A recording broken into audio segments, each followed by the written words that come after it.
एक दिन सुबह का समय था, भाई काम पर गया था और भाभी ने मुझे नाश्ता दिया और कहा, मैं नहा कर आती हूँ। तब तक मैंने नाश्ता कर लिया और टीवी देखने बैठ गया। तभी भाभी ने मुझे आवाज़ दी, गणेश, मेरे कपड़े दे दो, मैंने टेबल पर रख दिए हैं। मैंने उसकी ड्रेस उठाई और वहाँ उसका अंडरवियर भी था। मैं उस वक्त थोड़ा असमंजस में था, लेकिन उसे कपड़े देते समय मैं सावधान था, क्योंकि भाभी का सम्मान करना जरूरी था। हालांकि मेरे मन में कुछ बदलाव आया। मैं उसका रूप देखने लगा, मानो वो मेरे सामने खड़ी हो। उसने मुझे फिर आवाज़ दी और मैं बाथरूम की ओर चला गया। उसके कपड़े उसे दे दिए। उसने फिर से दरवाज़ा बंद कर दिया और मैं वहीं रुक गया।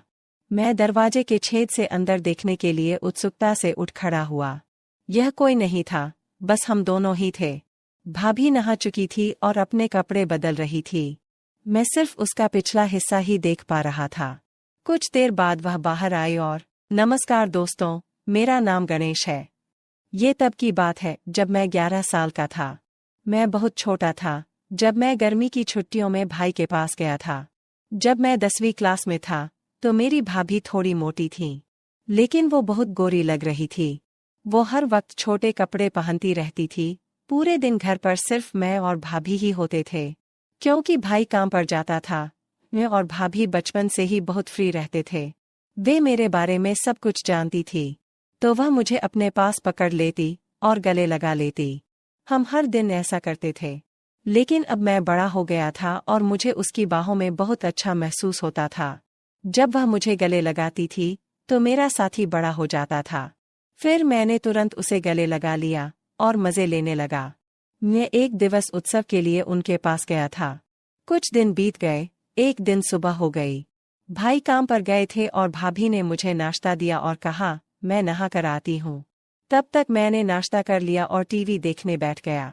तभी भाभी ने मुझे आवाज़ दी, गणेश, मेरे कपड़े दे दो, मैंने टेबल पर रख दिए हैं।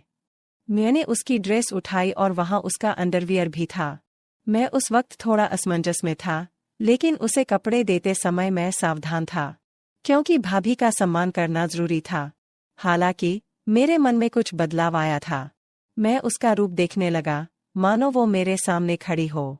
उसने मुझे वापस बुलाया और मैं बाथरूम की ओर चला गया। उसके कपड़े उसे दे दिए। उसने फिर दरवाज़ा बंद कर दिया और मैं वहीं रुक गया। मैं दरवाजे की दरार से अंदर देखने के लिए उत्सुकता से उठ खड़ा हुआ। वह कोई नहीं था, बस हम दोनों ही थे। भाभी नहा रही थी और अपने कपड़े बदल रही थी। मैं सिर्फ उसका पिछला हिस्सा ही देख पा रहा था।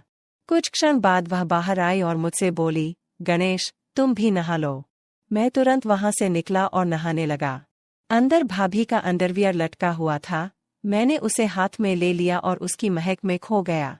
नहाने के बाद कमर पर तौलिया लपेटकर बाहर आया और बोला, भाभी, मेरे कपड़े दे दो।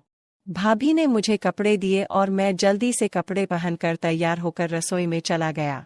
भाई काम पर जा रहे थे। भाभी रसोई में दोपहर का खाना बना रही थी। जब मैं वहां पहुंचा तो उसने मुझे गले लगा लिया। उस वक्त मैं उसके करीब रहकर खुश था। मेरे मन में कहीं न कहीं ऐसा होने लगा। मैंने उससे पूछा, क्या मैं कोई मदद कर सकता हूँ? उसने उत्तर दिया, नहीं, तुम यहीं चुपचाप बैठे रहो।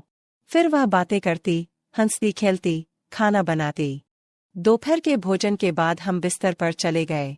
भाभी चादर ओढ़कर सो गई और बोली, गणेश, तुम भी मेरे साथ सो जाओ, मैं आज बहुत थक गई हूँ। उसकी आवाज़ में कुछ खास था और उस पल कई सवाल खड़े हो गए। वो बोली, बदन भी बहुत दर्द कर रहा है।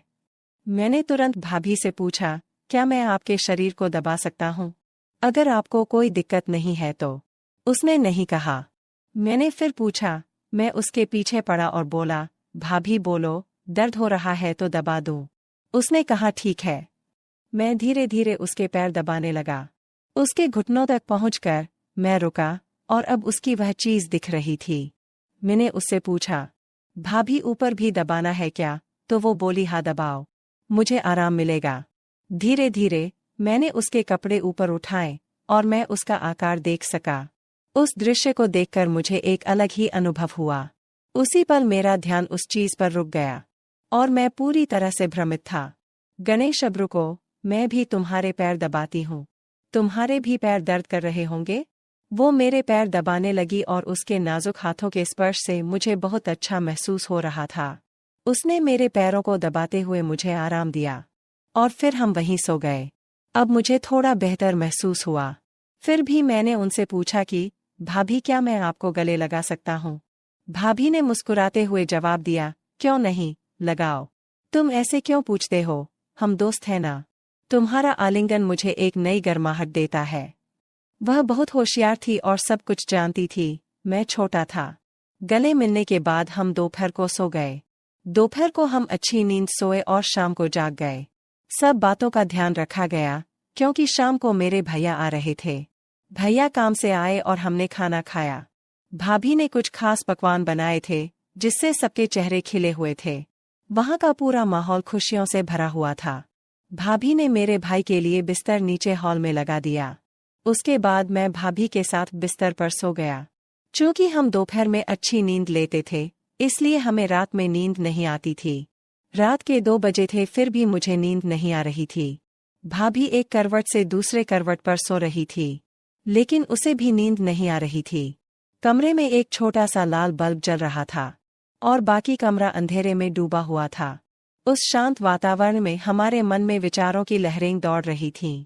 एक दूसरे के करीब होने के कारण उस पल का रहस्य हमारे दिमाग में घूम रहा था। मैं और भाभी अंधेरे में जाग रहे थे। उसने मुझसे कहा, शांत रहो गणेश, शोर मत करो, सुबह के 3 बजे है। और फिर वो सो गई। सुबह हम देर से उठे। भैया उसे जगाने आए और बोले, जल्दी उठो, मैं काम पर जा रहा हूँ। हम उसकी आवाज़ सुनकर जाग गए और कुछ ही देर में नहाकर तरोताज़ा हो गए। भाभी ने मेरे लिए कुछ खास व्यंजन बनाए थे ताकि हमारे दिन की शुरुआत अच्छी हो। मेरे पसंदीदा भोजन की महक ने रसोई में एक विशेष माहौल बना दिया और वो मुस्कुराकर मुझसे बोली, चलो अब नाश्ता कर लेते हैं। उसने मुझे चाय और नाश्ता दिया और फिर नहाने चली गई। नाश्ता करते समय मुझे रात की घटनाएं याद आ रही थीं और सोचा कि क्यों न दोपहर को भाभी से इस बारे में बात की जाए।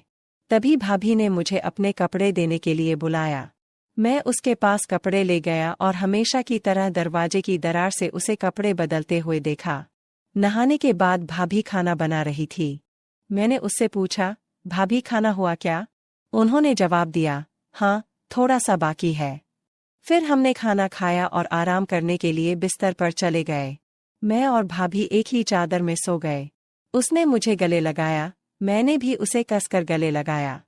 मैंने भाभी की तरह उसकी तरफ देखा और कहा, क्या मैं एक पूछ सकता हूँ? उसने सोचते हुए कहा, पूछो। मैंने आगे कहा, भाभी, रात को पति पत्नी क्या करते हैं? भाभी ने मुस्कुराकर जवाब दिया, कुछ नहीं करते। फिर बोली, पति पत्नी जो करते हैं वही करते हैं। जब तुम बड़े हो जाओगे या शादी कर लोगे तब तुम्हें समझ आएगा। लेकिन फिर भी तुम्हें बताती हूँ, पति और पत्नियां वही करते हैं जो जानवर करते हैं।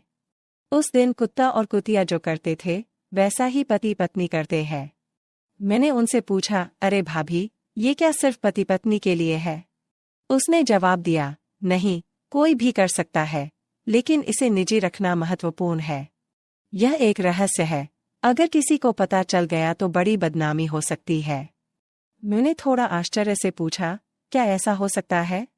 उसके बाद मैंने विषय बदलते हुए कहा, भाभी, क्या आज हम कोई नई चीज कर सकते हैं? क्योंकि आज मुझे नींद नहीं आ रही है। तो वो मुस्कुराकर बोली, कोई बात नहीं, चलो ऐसे ही लेटे रहते हैं। फिर हम गले मिले। मैंने उन्हें कसकर पकड़ लिया और कहा, भाभी आप भी मुझे कसकर गले लगा लो। वो तुरंत मेरी बाहों में आ गई। फिर एक अनोखा जादू हुआ। उस क्षण मुझे एक अपूर्व आनंद की अनुभूति हुई। हमारे हाथ एक दूसरे के चारों ओर घूम रहे थे और बीच में उन मधुर क्षणों में हमें बहुत विशेष महसूस हुआ। हम एक दूसरे की बाहों में खो गए। मेरा साथी सख्त हो रहा था और मुझे बाथरूम जाना था। मैंने भाभी से कहा, भाभी, मुझे बाथरूम जाना है। उसने भी मुझसे कहा, चलो मुझे भी जाना है। हम दोनों एक साथ बाथरूम गए। फिर मैंने मन में ठान लिया कि भाभी को अपने साथी के दर्शन दिखाऊंगा। भाभी बाथरूम में जाकर बाहर आई और फिर मैं अंदर चला गया और भाभी से बोला, भाभी, मेरी संवेदनशील जगह पर थोड़ा दर्द हो रहा है। उसने कहा, क्या हुआ?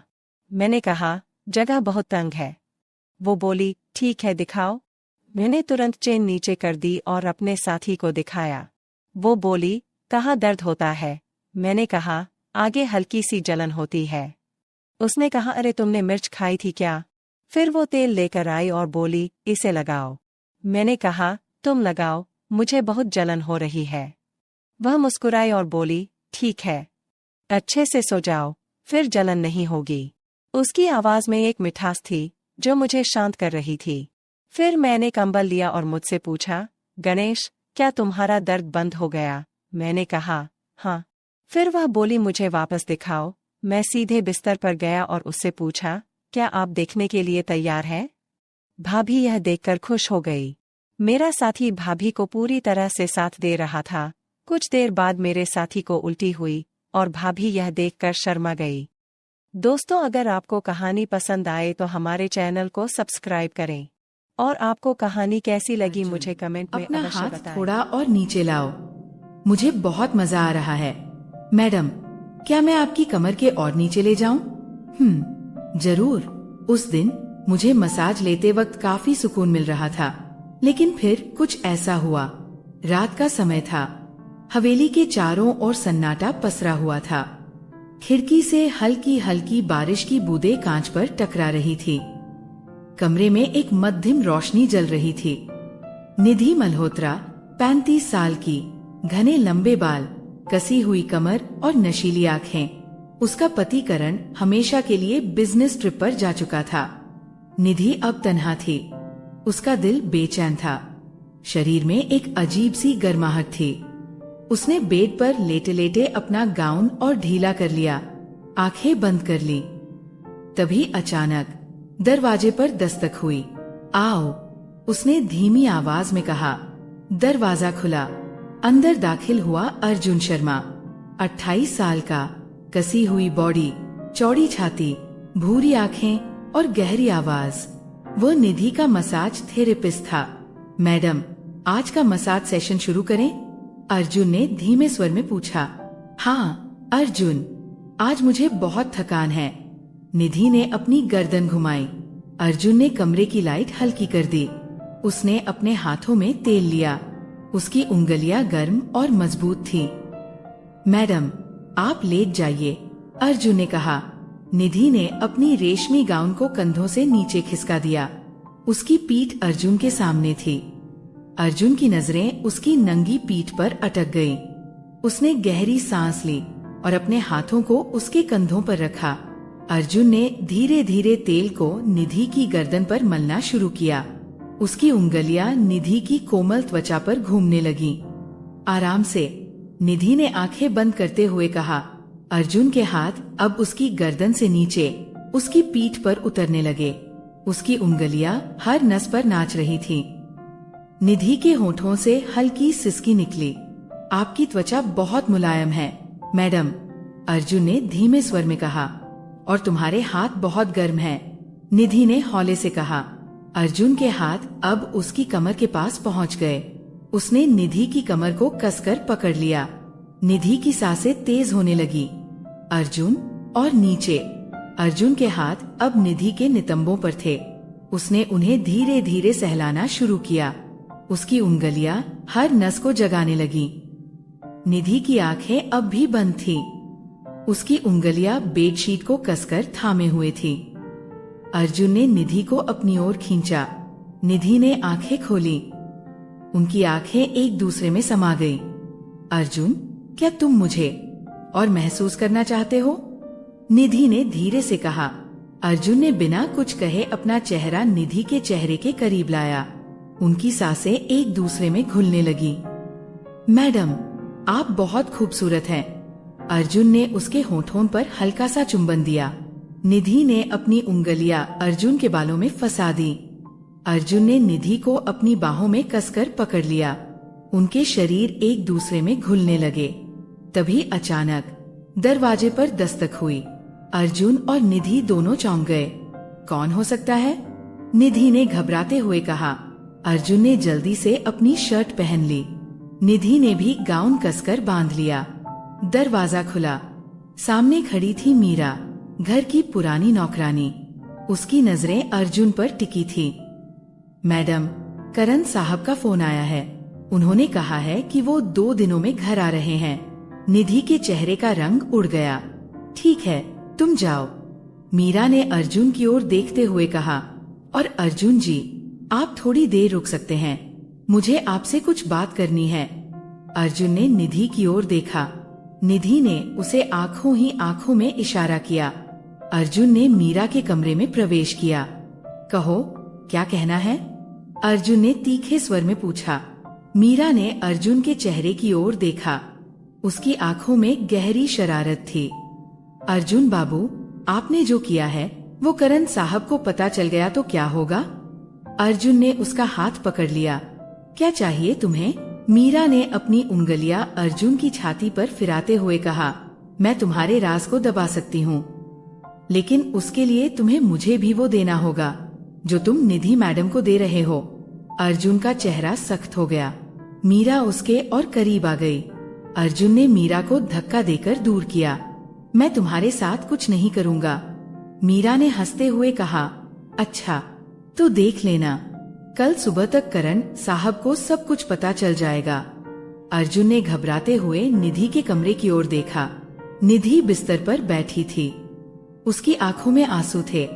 अर्जुन, अब क्या करेंगे? अर्जुन ने उसे कसकर पकड़ते हुए कहा।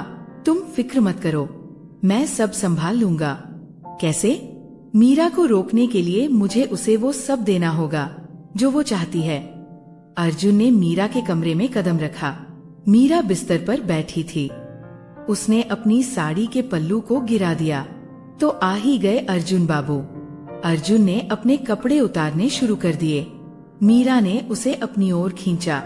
उनके शरीर एक दूसरे में समा गए। अर्जुन के होंठ मीरा के हर हिस्से को चूम रहे थे, लेकिन उसकी आंखों में सिर्फ एक ही चेहरा था, निधि। रात का समय, करण अचानक घर आ जाता है। मीरा करण के पास जाती है। करण साहब, मुझे आपसे कुछ कहना है। करण की आंखों में गुस्सा था। क्या बात है? आपके घर में कोई आपका विश्वास तोड़ रहा है। करण के चेहरे पर शिकन आ गई। क्या मतलब? मीरा ने धीरे से कहा। आपकी पत्नी और अर्जुन दोनों के बीच कुछ चल रहा है। करण का चेहरा तमतमा गया। उसने अर्जुन को आवाज लगाई। अर्जुन कमरे में दाखिल हुआ। तो ये सब सच है? करण ने चीखते हुए कहा। करण की आंखें गुस्से से लाल हो रही थी। उसने अर्जुन के कॉलर को कसकर पकड़ लिया। तूने मेरी गैर मौजूदगी में मेरी बीवी को छुआ? अर्जुन ने खुद को छुड़ाते हुए कहा। करण साहब, आप गलत समझ रहे हैं, ऐसा कुछ नहीं हुआ। मीरा ने करण के कंधे पर हाथ रखते हुए कहा। मैंने अपनी आंखों से देखा है, ये दोनों बेडरूम में साथ थे। निधि के चेहरे का रंग उड़ गया। उसने अर्जुन की ओर देखा। अर्जुन की आंखें झुकी हुई थीं। करण, ये झूठ है। मीरा झूठ बोल रही है। अर्जुन ने मेरे साथ कुछ नहीं किया। निधि ने अपनी आवाज को मजबूत बनाते हुए कहा। बस, मुझे और कुछ नहीं सुनना। अर्जुन, तुम अभी के अभी इस घर से बाहर निकल जाओ। करण ने अर्जुन को धक्का देते हुए कहा। अर्जुन ने निधि की ओर देखा। उसकी आंखों में बेबसी और गुस्सा दोनों थे, लेकिन वह चुपचाप अपना सामान समेटने लगा। अर्जुन के जाने के बाद करण अपने कमरे में चला गया। मीरा ने धीरे से निधि के पास जाकर कहा। मैडम, अब आपकी रातें और भी तन्हा होंगी। निधि ने गुस्से से उसकी ओर देखा। तूने ये सब क्यों किया?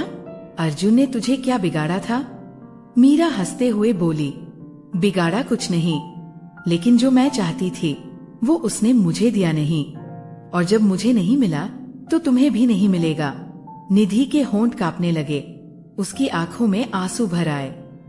2 दिन बाद अर्जुन ने निधि को कॉल किया।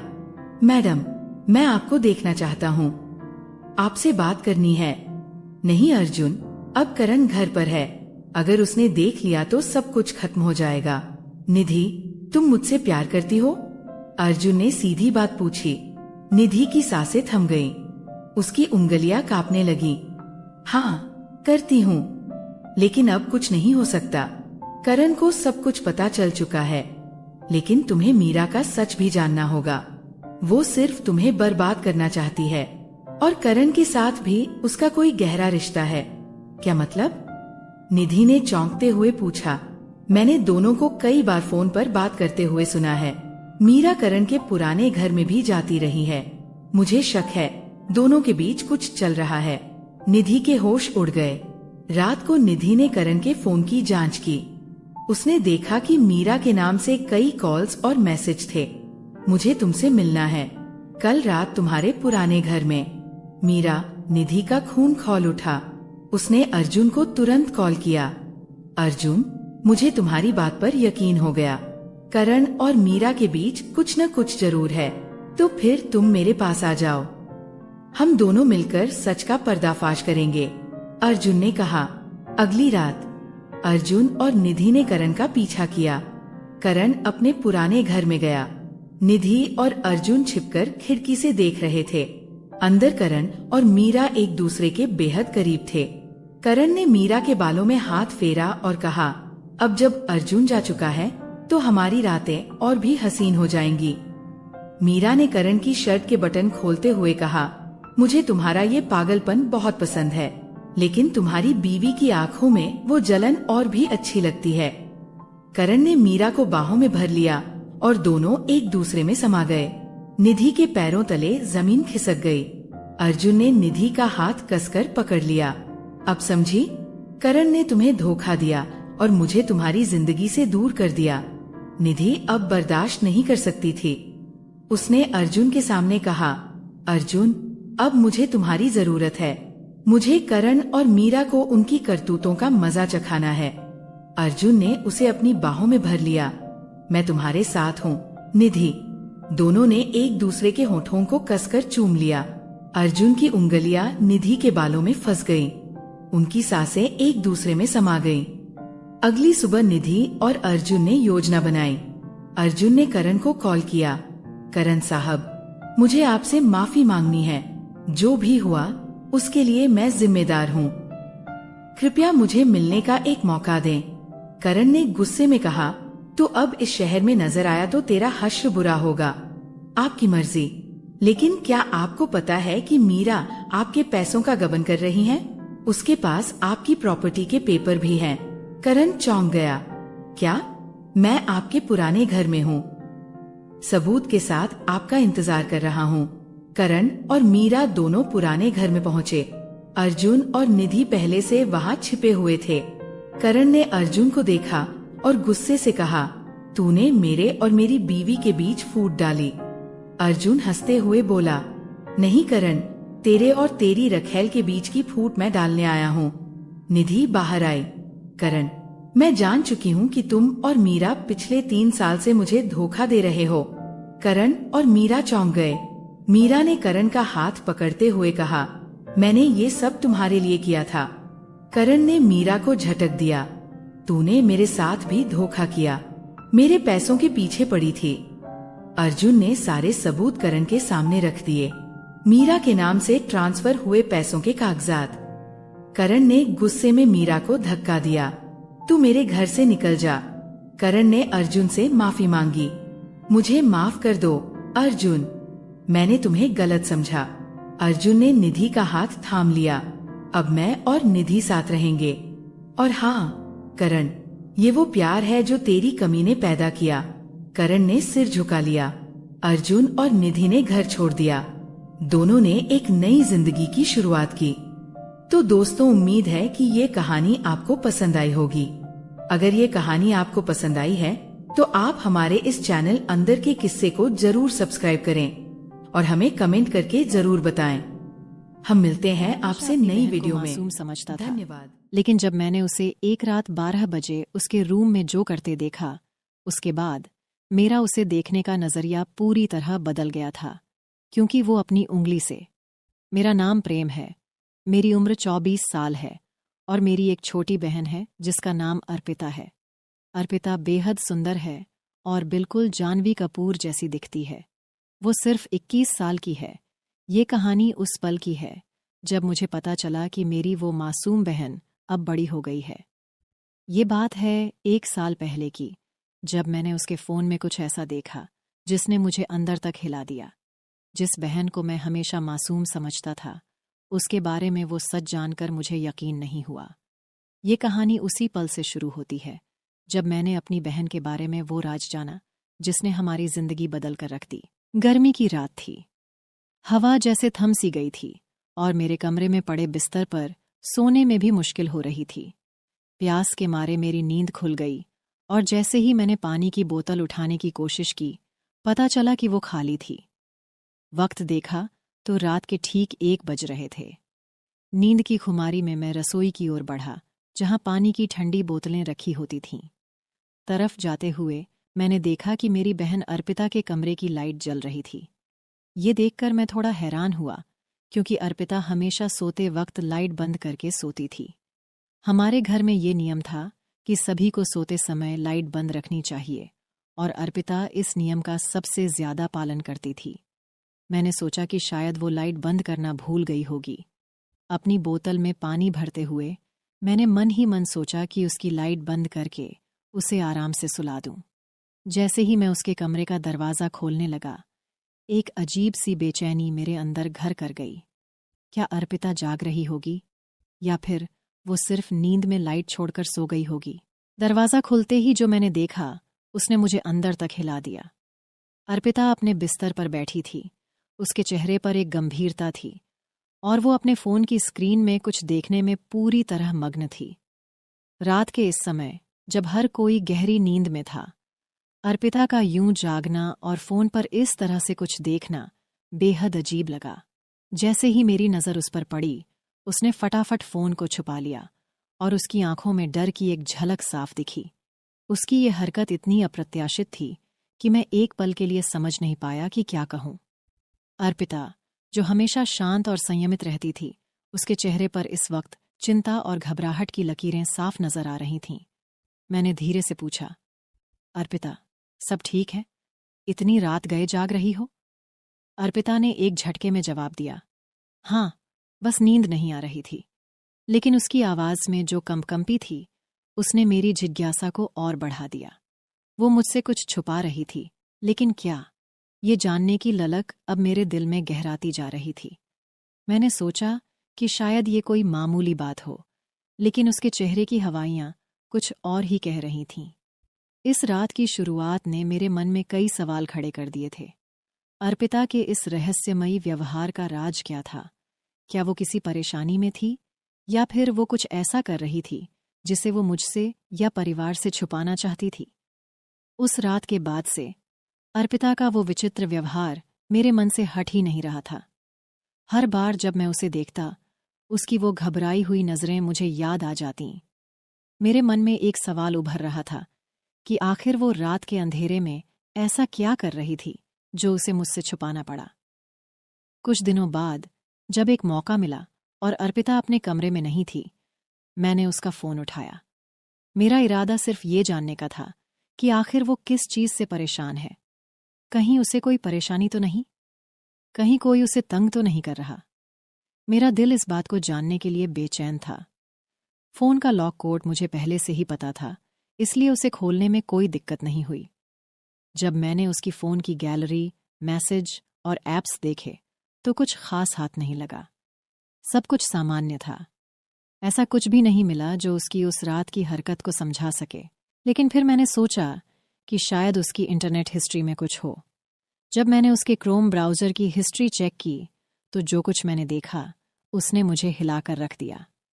मेरी 17 साल की प्यारी बहन, जो हमेशा मासूम और शांत दिखती थी, उसकी ब्राउज़र हिस्ट्री ने कुछ और ही कहानी बताई। वो चीज़ें जो उसने सर्च की थीं और जो वीडियो उसने देखी थीं, वो उसकी उम्र के लिए बिल्कुल भी उपयुक्त नहीं थीं। मैंने सोचा कि कहीं मैंने कुछ गलत देख तो नहीं लिया, लेकिन बार बार देखने पर भी वही परिणाम मिला। उसने कुछ ऐसे विषयों को सर्च किया था जिन्हें जानने की उसकी उम्र नहीं थी।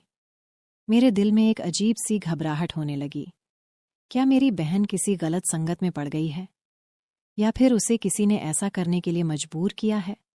उसके ये ऑनलाइन गतिविधियां उसके मन में कौन से सवाल उठा रही हैं? उसकी ये हिस्ट्री देखकर मैं समझ नहीं पा रहा था कि इस बारे में क्या सोचूं और क्या करूं। मैंने फ़ोन को वापस उसकी जगह रख दिया, लेकिन मेरा मन शांत नहीं था। मैंने फैसला किया कि अब मुझे इस बारे में गहराई से सोचना होगा। ये सवाल कि आखिर मेरी बहन ने क्यों और कैसे ये सब सर्च किया मेरे दिमाग में घूमता रहा। अब ये रहस्य और गहराता जा रहा था। जब मैंने अर्पिता की ब्राउज़र हिस्ट्री देखी थी, तब से ही मेरे मन में एक अजीब सी बेचैनी थी। मेरी मासूम बहन को ऐसी चीज़ों में क्यों और कैसे रुचि हुई? ये सवाल मुझे सोने नहीं दे रहा था। मुझे पता था कि इस रहस्य का कोई गहरा कारण है, जिसे समझना ज़रूरी है। मैंने अर्पिता के व्यवहार पर ध्यान देना शुरू किया और उसकी बातों में एक बदलाव देखा। वो अक्सर अपनी एक खास सहेली के बारे में बात करती थी, जिसे मैं पहले कभी नहीं जानती थी। उसका नाम सुनकर ही मेरे दिल में एक अजीब सी आशंका होने लगी। मैंने सोचा कि हो न हो, अर्पिता की इस नई आदत के पीछे उसी का हाथ है। एक दिन मैंने अर्पिता से उसकी उस सहेली के बारे में सीधे बात करने का फैसला किया। मैंने उससे हल्के फुल्के अंदाज में पूछा, तुम्हारी वो नई सहेली कौन है? तुम्हारे साथ हमेशा उसका जिक्र सुनती हूं। अर्पिता ने थोड़ा हिचकिचाते हुए बताया, वो मेरी क्लास में नई आई है, काफ़ी मस्तीखोर है और बहुत बातें करती है। मुझे उसकी बातों से ज़्यादा कुछ नहीं पता चला, लेकिन मेरी छठी इंद्री ने कहा कि ये वही लड़की है जिसने अर्पिता को गलत रास्ते पर धकेला है। कुछ दिनों बाद मैंने अर्पिता के फ़ोन की हिस्ट्री को फिर से खंगालने की सोची, इस बार और गहराई से। मैंने कुछ और भी चौंकाने वाले सबूत पाए। अर्पिता की सहेली ने उसे कुछ ऐसे वीडियो दिखाए थे जो उसकी उम्र और समझ से परे थे। ये वो वीडियो थे जो किसी भी नासमझ किशोरी के लिए सही नहीं थे। इसके अलावा मैंने ये भी देखा कि वो सहेली अर्पिता को सिर्फ वीडियो दिखाने तक ही सीमित नहीं थी। वो एक बहुत ही बिगड़ी हुई लड़की थी, जिसे सही गलत की कोई परवाह नहीं थी। वो लड़कों को फंसाने और उनके साथ गलत काम करने में भी माहिर थी। उसने अर्पिता को ऐसे कई किस्से बताए थे जो अर्पिता के मासूम दिमाग को विचलित कर रहे थे। ये सब जानकर मेरा दिल टूट गया। मेरी मासूम बहन, जिसे मैं हमेशा सही रास्ते पर चलने की सलाह देती थी, इस तरह की गंदी आदतों में फंस चुकी थी। और इसका कारण थी वो सहेली, जो उसे अपने जैसा बनाना चाहती थी। अब मुझे अर्पिता को इस दलदल से बाहर निकालना था। मैंने फैसला किया कि सबसे पहले मुझे उस सहेली से अर्पिता की दूरी बनानी होगी, और उसके बाद मुझे अपनी बहन को प्यार और समझदारी से समझाना होगा कि वो किस राह पर चल पड़ी है और उसे किस तरह से वापस सही रास्ते पर लौटना है। इस तरह मैंने अपनी बहन को उस गलत संगत से बचाया और उसे जीवन के सही रास्ते पर लाने की कोशिश की।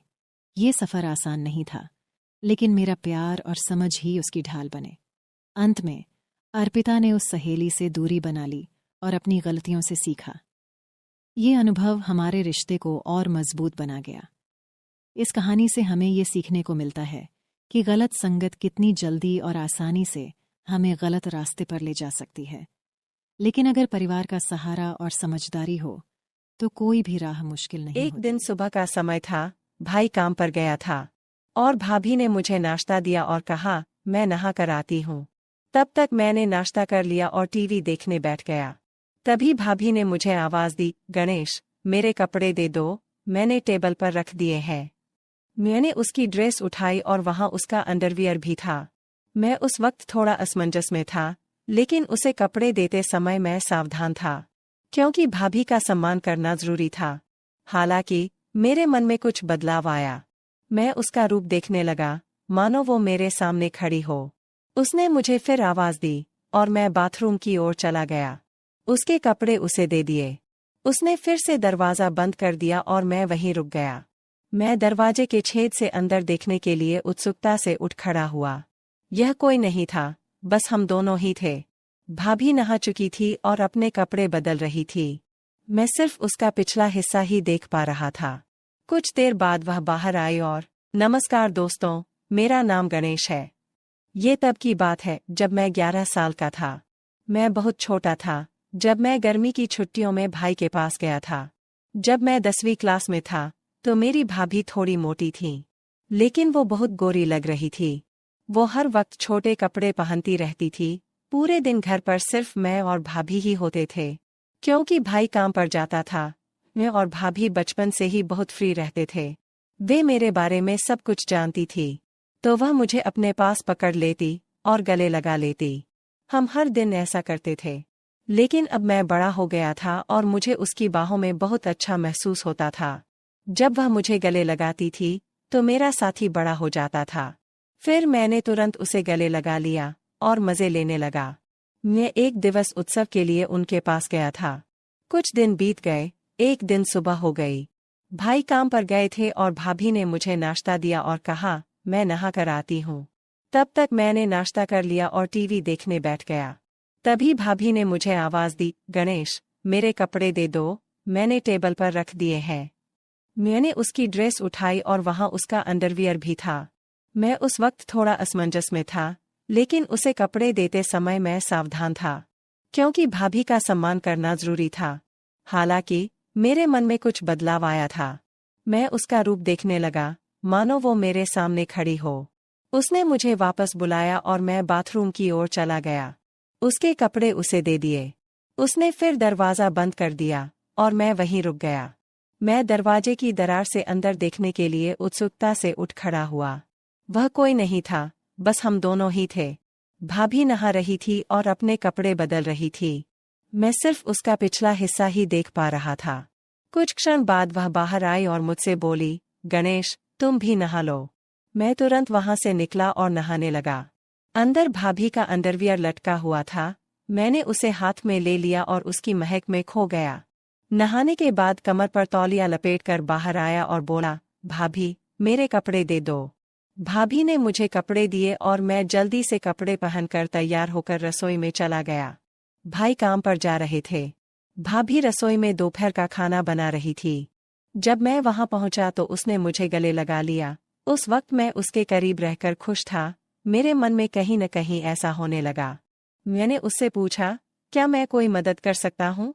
उसने उत्तर दिया, नहीं, तुम यहीं चुपचाप बैठे रहो। फिर वह बातें करती, हंसती खेलती, खाना बनाती। दोपहर के भोजन के बाद हम बिस्तर पर चले गए। भाभी चादर ओढ़कर सो गई और बोली, गणेश, तुम भी मेरे साथ सो जाओ, मैं आज बहुत थक गई हूँ। उसकी आवाज में कुछ खास था और उस पल कई सवाल खड़े हो गए। वो बोली, बदन भी बहुत दर्द कर रहा है। मैंने तुरंत भाभी से पूछा, क्या मैं आपके शरीर को दबा सकता हूँ, अगर आपको कोई दिक्कत नहीं है तो? उसने नहीं कहा। मैंने फिर पूछा। मैं उसके पीछे पड़ा और बोला, भाभी बोलो, दर्द हो रहा है तो दबा दूं। उसने कहा, ठीक है। मैं धीरे धीरे उसके पैर दबाने लगा। उसके घुटनों तक पहुंचकर मैं रुका और अब उसकी वह चीज दिख रही थी। मैंने उससे पूछा, भाभी ऊपर भी दबाना है क्या? तो वो बोली, हाँ दबाओ, मुझे आराम मिलेगा। धीरे धीरे मैंने उसके कपड़े ऊपर उठाए और मैं उसका आकार देख सका। उस दृश्य को देखकर मुझे एक अलग ही अनुभव हुआ। उसी पल मेरा ध्यान उस चीज पर रुक गया और मैं पूरी तरह से भ्रमित था। गणेश, अब रुको, मैं भी तुम्हारे पैर दबाती हूँ। तुम्हारे भी पैर दर्द कर रहे होंगे? वो मेरे पैर दबाने लगी और उसके नाजुक हाथों के स्पर्श से मुझे बहुत अच्छा महसूस हो रहा था। उसने मेरे पैरों को दबाते हुए मुझे आराम दिया और फिर हम वहीं सो गए। अब मुझे थोड़ा बेहतर महसूस हुआ। फिर भी मैंने उनसे पूछा कि भाभी, क्या मैं आपको गले लगा सकता हूँ? भाभी ने मुस्कुराते हुए जवाब दिया, क्यों नहीं, लगाओ। तुम ऐसे क्यों पूछते हो, हम दोस्त हैं ना। तुम्हारा आलिंगन मुझे एक नई गर्माहट देता है। वह बहुत होशियार थी और सब कुछ जानती थी। मैं छोटा था। गले मिलने के बाद हम दोपहर को सो गए। दोपहर को हम अच्छी नींद सोए और शाम को जाग गए। सब बातों का ध्यान रखा गया क्योंकि शाम को मेरे भैया आ रहे थे। भैया काम से आए और हमने खाना खाया। भाभी ने कुछ खास पकवान बनाए थे जिससे सबके चेहरे खिले हुए थे। वहाँ का पूरा माहौल खुशियों से भरा हुआ था। भाभी ने मेरे भाई के लिए बिस्तर नीचे हॉल में लगा दिया। उसके बाद मैं भाभी के साथ बिस्तर पर सो गया। चूंकि हम दोपहर में अच्छी नींद लेते थे, इसलिए हमें रात में नींद नहीं आती थी। रात के 2 बजे थे, फिर भी मुझे नींद नहीं आ रही थी। भाभी एक करवट से दूसरे करवट पर सो रही थी, लेकिन उसे भी नींद नहीं आ रही थी। कमरे में एक छोटा सा लाल बल्ब जल रहा था और बाकी कमरा अंधेरे में डूबा हुआ था। उस शांत वातावरण में हमारे मन में विचारों की लहरें दौड़ रही थीं। एक दूसरे के करीब होने के कारण उस पल का रहस्य हमारे दिमाग में घूम रहा था। मैं और भाभी अंधेरे में जाग रहे थे। उसने मुझसे कहा, शांत रहो गणेश, शोर मत करो, सुबह के 3 बजे है। और फिर वो सो गई। सुबह हम देर से उठे। भैया उसे जगाने आए और बोले, जल्दी उठो, मैं काम पर जा रहा हूँ। हम उसकी आवाज़ सुनकर जाग गए और कुछ ही देर में नहाकर तरोताज़ा हो गए। भाभी ने मेरे लिए कुछ खास व्यंजन बनाए थे ताकि हमारे दिन की शुरुआत अच्छी हो। मेरे पसंदीदा भोजन की महक ने रसोई में एक विशेष माहौल बना दिया। और वो मुस्कुराकर मुझसे बोली, चलो अब नाश्ता कर लेते हैं। उसने मुझे चाय और नाश्ता दिया और फिर नहाने चली गई। नाश्ता करते समय मुझे रात की घटनाएं याद आ रही थीं और सोचा कि क्यों न दोपहर को भाभी से इस बारे में बात की जाए। तभी भाभी ने मुझे अपने कपड़े देने के लिए बुलाया। मैं उसके पास कपड़े ले गया और हमेशा की तरह दरवाजे की दरार से उसे कपड़े बदलते हुए देखा। नहाने के बाद भाभी खाना बना रही थी। मैंने उससे पूछा, भाभी खाना हुआ क्या? उन्होंने जवाब दिया, हाँ, थोड़ा सा बाकी है। फिर हमने खाना खाया और आराम करने के लिए बिस्तर पर चले गए। मैं और भाभी एक ही चादर में सो गए। उसने मुझे गले लगाया, मैंने भी उसे कसकर गले लगाया। मैंने भाभी की तरह उसकी तरफ देखा और कहा, क्या मैं एक पूछ सकता हूँ? उसने सोचते हुए कहा, पूछो। मैंने आगे कहा, भाभी, रात को पति पत्नी क्या करते हैं? भाभी ने मुस्कुराकर जवाब दिया, कुछ नहीं करते। फिर बोली, पति पत्नी जो करते हैं वही करते हैं। जब तुम बड़े हो जाओगे या शादी कर लोगे तब तुम्हें समझ आएगा। लेकिन फिर भी तुम्हें बताती हूँ, पति और पत्नियां वही करते हैं जो जानवर करते हैं। उस दिन कुत्ता और कुतिया जो करते थे वैसा ही पति पत्नी करते हैं। मैंने उनसे पूछा, अरे भाभी, ये क्या सिर्फ पति पत्नी के लिए है? उसने जवाब दिया, नहीं, कोई भी कर सकता है, लेकिन इसे निजी रखना महत्वपूर्ण है। यह एक रहस्य है, अगर किसी को पता चल गया तो बड़ी बदनामी हो सकती है। मैंने थोड़ा आश्चर्य से पूछा, क्या ऐसा हो सकता है? उसके बाद मैंने विषय बदलते हुए कहा, भाभी, क्या आज हम कोई नई चीज कर सकते हैं? क्योंकि आज मुझे नींद नहीं आ रही है। तो वो मुस्कुराकर बोली, कोई बात नहीं, चलो ऐसे ही लेटे रहते हैं। फिर हम गले मिले। मैंने उन्हें कसकर पकड़ लिया और कहा, भाभी आप भी मुझे कसकर गले लगा लो। वो तुरंत मेरी बाहों में आ गई। फिर एक अनोखा जादू हुआ। उस क्षण मुझे एक अपूर्व आनंद की अनुभूति हुई। हमारे हाथ एक दूसरे के चारों ओर घूम रहे थे और बीच में उन मधुर क्षणों में हमें बहुत विशेष महसूस हुआ। हम एक दूसरे की बाहों में खो गए। मेरा साथी सख्त हो रहा था और मुझे बाथरूम जाना था। मैंने भाभी से कहा, भाभी, मुझे बाथरूम जाना है। उसने भी मुझसे कहा, चलो मुझे भी जाना है। हम दोनों एक साथ बाथरूम गए। फिर मैंने मन में ठान लिया कि भाभी को अपने साथी के दर्शन दिखाऊंगा। भाभी बाथरूम में जाकर बाहर आई और फिर मैं अंदर चला गया और भाभी से बोला, भाभी, मेरी संवेदनशील जगह पर थोड़ा दर्द हो रहा है। उसने कहा, क्या हुआ? मैंने कहा, जगह बहुत तंग है। वो बोली, ठीक है, दिखाओ। मैंने तुरंत चेन नीचे कर दी और अपने साथी को दिखाया। वो बोली, कहाँ दर्द होता है? मैंने कहा, आगे हल्की सी जलन होती है। उसने कहा, अरे तुमने मिर्च खाई थी क्या? फिर वो तेल लेकर आई और बोली, इसे लगाओ। मैंने कहा, तुम लगाओ, मुझे बहुत जलन हो रही है। वह मुस्कुराई और बोली, ठीक है, अच्छे से सो जाओ, फिर जलन नहीं होगी। उसकी आवाज में एक मिठास थी जो मुझे शांत कर रही थी। फिर मैंने कंबल लिया और मुझसे पूछा, गणेश, क्या तुम्हारा दर्द बंद हो गया? मैंने कहा, हाँ।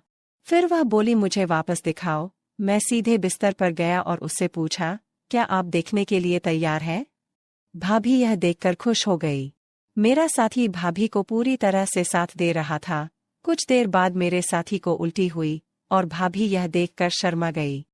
दोस्तों, अगर आपको कहानी पसंद आए तो हमारे चैनल को सब्सक्राइब करें और आपको कहानी कैसी लगी मुझे कमेंट में अवश्य बताएं। जब नौकर मालिश कर रहा था तो वो मेरे उस चीज के पास आकर रुक गया।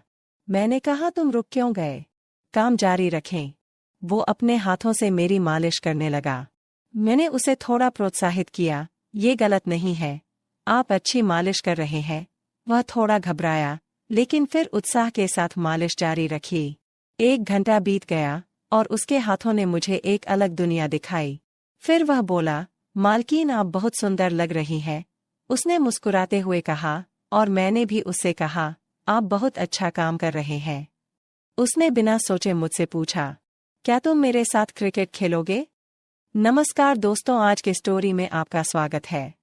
मेरा नाम पायल है और मैं दिल्ली में रहती हूँ। मैं देखने में बहुत सुंदर हूँ। मेरी गहरी भूरी आंखें, मेरी कोमल त्वचा पर गुलाबी होंठ और लंबे काले बाल एक विशेष आकर्षण है, जो सीधे मेरी पीठ तक जाते हैं। मेरी ऊंचाई 5.7 फुट है और मेरे शरीर की प्राकृतिक सुंदरता साफ नजर आती है। मेरे शरीर के हर उतार चढ़ाव को देखकर कोई भी मर्द या जवान उसमें खो जाना चाहता है। मेरी शादी 7 साल पहले हुई थी। मेरे पति राहुल एक सफल बिजनेसमैन है।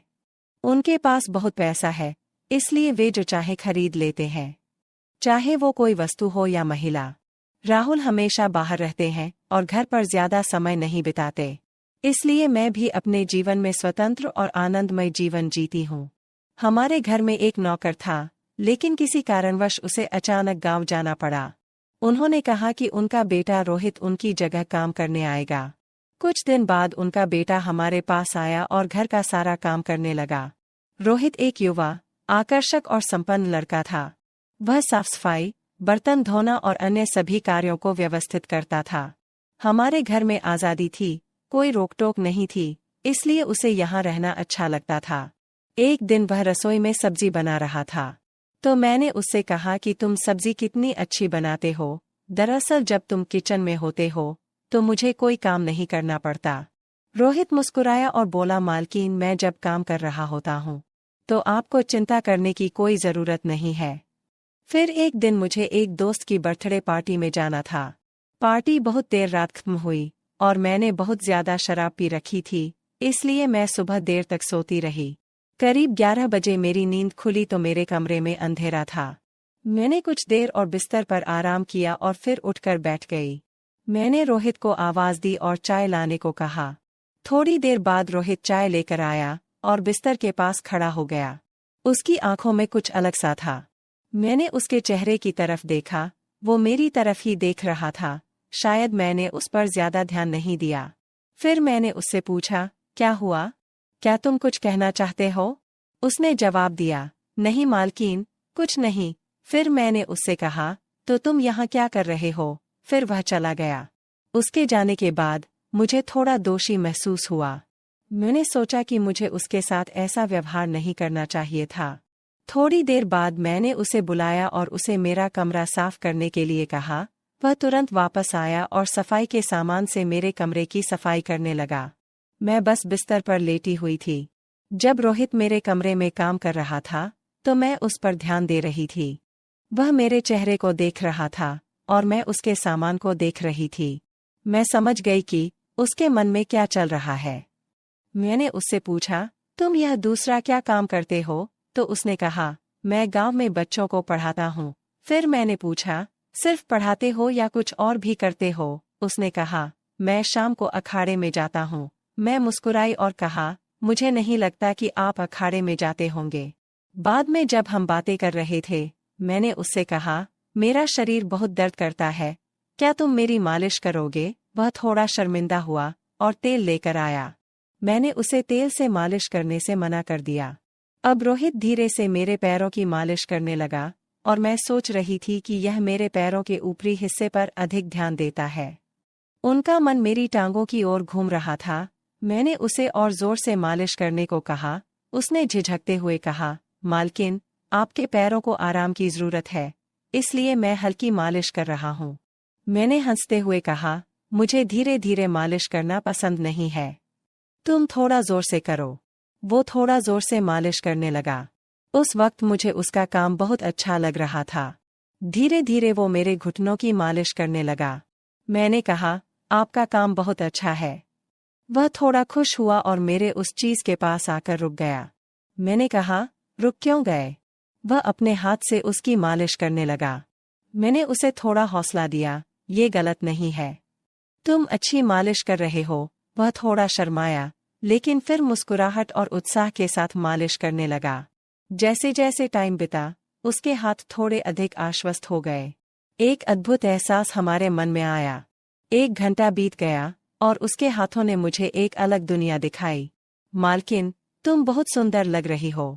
उसने मुस्कुराते हुए कहा। मैं मुस्कुराई और मैंने उससे कहा कि तुम बहुत अच्छा कर रहे हो। उसने बिना सोचे मुझसे पूछा, क्या तुम मेरे साथ क्रिकेट खेलोगे? मैंने मुस्कुराते हुए उससे कहा, हाँ, खेलूंगी, जिसका मैं लंबे समय से इंतजार कर रही थी। अब उसने खेल शुरू कर दिया। मुझे इस खेल में बहुत मजा आ रहा था। खेल कर वह थका हुआ लग रहा था। फिर मैंने उसे थोड़ा आराम करने की कहा। हमारे एक साथ समय बिताने के कारण मुझे अपने पति के अलावा एक अलग दुनिया का अनुभव हुआ। हमारा रिश्ता एक विशेष स्तर पर चला गया। पहले मैंने उसे एक दोस्त के रूप में देखा, लेकिन उसकी मालिश से मुझे बहुत संतुष्टि मिली। उसके साथ बातचीत बढ़ती गई और एक बात स्पष्ट हो गई, हमारे द्वारा की गई बातों के कारण हमारे रिश्ते में भावनाएं और गहरी हो गईं। एक दिन मैंने उससे पूछा, आपकी और क्या रुचि है? उसने उत्तर दिया, मालकिन, मैं आपको कुछ बताना चाहता हूँ। उसके चेहरे पर एक गंभीर भाव था। मैंने उस पर कुछ ध्यान देना जारी रखा। उसने कहा, मेरा सपना एक महान शिक्षक बनना और बच्चों को ज्ञान प्रदान करना है। मैंने देखा कि वह अपनी आकांक्षाओं को कितना महत्व देता था। मैंने उसे और प्रोत्साहित किया, लेकिन उस सपने को हासिल करने के लिए कड़ी मेहनत करनी होगी। हमने एक अनूठी बातचीत शुरू की। उन्होंने बताया कि उनके सपने और उनके काम करने का तरीका कितना महत्वपूर्ण था। उस पल से हमारा भावनात्मक जुड़ाव हो चुका था। उसकी चाहत ने मुझे एक नई प्रेरणा दी। इस तरह हमारा जीवन साथ साथ चलता रहा। एक दिन मुझे एहसास हुआ कि मैं उससे प्यार करती हूँ। मुझे चिंता थी कि यह एक भ्रम हो सकता है। मैंने अपने मन की गहराइयों से उससे पूछा, क्या तुम जानते हो मेरे पति के बारे में मैं क्या सोचती हूँ? वह रुका और बोला, क्या तुम अपने पति के साथ खुश नहीं हो? मैंने उससे कहा, उसे केवल काम से मतलब है। रोहित ने कहा, तो क्या तुम हमारे रिश्ते को और गहरा करना चाहती हो? मैं असमंजस में थी। जब मैं रोहित के साथ थी तो खुश थी, लेकिन मुझे अपने पति की याद आती थी। कभी कभी मुझे उसके लिए प्यार महसूस होता था, लेकिन अगले ही पल मेरे विचार गहरे हो गए। फिर एक दिन रोहित ने मुझे अपने मन की बात बताई। उसने नरम रुख अपनाया और मुझसे कहा, तुम मुझसे शादी करोगी? फिर मैंने मन बना लिया कि अब मुझे कुछ तय करना ही होगा। रोहित के प्यार को एक मौका देना होगा, और ये सब मुझे रोहित के सामने बताना होगा। रोहित, मैं तुम्हारे साथ एक अनोखी जिंदगी जीना चाहती हूँ। वह खुश हो गया और हम दोनों को एक दूसरे से प्यार हो गया। यह एक असामान्य प्यार था, विश्वास और समर्पण से भरा हुआ। उस दिन हमने एक साथ अपने जीवन का एक नया अध्याय शुरू किया, जिसमें दोनों ने एक दूसरे को पूरी तरह से स्वीकार कर लिया और दुनिया को एक नया नजरिया दिया। रोहित के साथ रहते हुए मुझे नई प्रेम कहानी का एहसास हुआ। प्यार कभी विफल नहीं होता, और उसके साथ रहने का मतलब जीवन के हर पल का आनंद लेना है। इस तरह हमारा रिश्ता एक नई विशिष्टता से भर गया। दोस्तों, इस तरह की और अधिक रोमांचक कहानी के लिए हमारे YouTube चैनल को सब्सक्राइब करें। धन्यवाद दोस्तों।